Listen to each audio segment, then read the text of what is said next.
नमस्कार, welcome to my channel Jasmine cooking world. मो तरफ समस्त को हैप्पी सावित्री अमावास्या।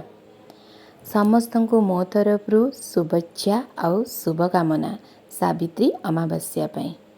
तो चलतु आज तो समस्त घरे सागु चकटा तैयारी होतबो। आज मु कोपरी सागु चकटा तैयारी करछि सेटा आपण मानक सहित शेयर करी। एठी देखंतु मो सागु चकटा पाई कौन सब फ्रूट्स नहीं।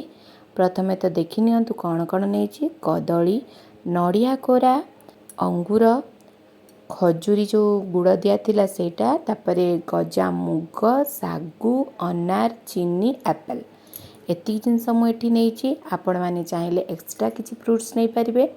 मते जेतिक फ्रूट्स भल लगे मुझे फ्रूट्स गुड़ाक नहीं। तो प्रथमे ये मु सागु को सकाळु उठिकिना प्रथमे सागु को मु बतुरे देली, किंतु मु मुग को पूर्व दिन राति माने काली राति बतुरे थी। तापरे मु ताकू बांधिकी सकाळु रखीदेली। गजा हो गला मुगटा, से गजा मुग को मु देइछि। सागु देली, मुग देली, अंगूर देली, कदली देली। देखि पारुथिबे मु कदली को केमती छोट छोट गोल गोल करी काटिछि। एप्पल को मध्य छोट छोट पीस करी काटी देइछि। छोट छोट पीस करी काटिदेवा द्वारा आमर ये चकटारे भल भाव ये फ्रूट्स गुड़ाक मिक्स हो। मोर ये सागु चकटाटा आपण मानू केमती लगुच निश्चिंत भाव में कमेंट बॉक्स रे कमेंट देवा बिल्कुल भी भूलिबेनी।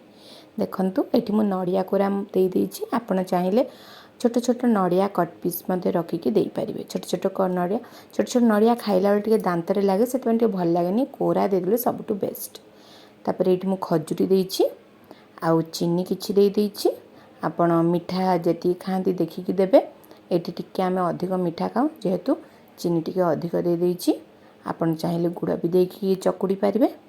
लास्ट को आमे अनारटा डेकोरेशन पे देबा। देखंतु मो भल भाव में सागु को चकुड़ी दउछि। मोर ये सागु चकटा जदि आपण मानकु बहुत ही भल लागुछि जे मो चैनल को सब्सक्राइब करबा को बिल्कुल भी भूलंतिनी। तले थिबा बेल आइकन को क्लिक कर दियंतु, जहा द्वारा मोर नुआ नुआ वीडियो नोटिफिकेशन आपण मान पाकु खूब शीघ्र पहुँची जिवो।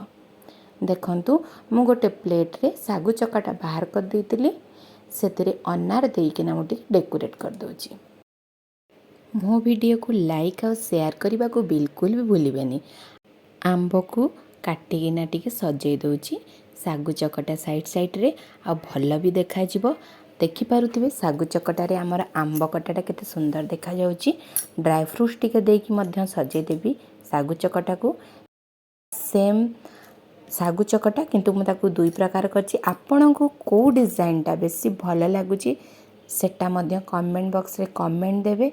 आमर ये सागु चकटा आपन को केते भल लागिला, आपण माने केमिति आपण घरे सागु चकटा तैयारी करचंती सेटा मध्य आपण माने मते कमेंट बॉक्स रे कमेंट देबे।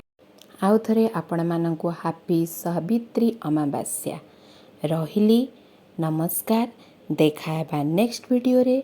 भलरे थांतु समस्ते। ओम श्री साई राम।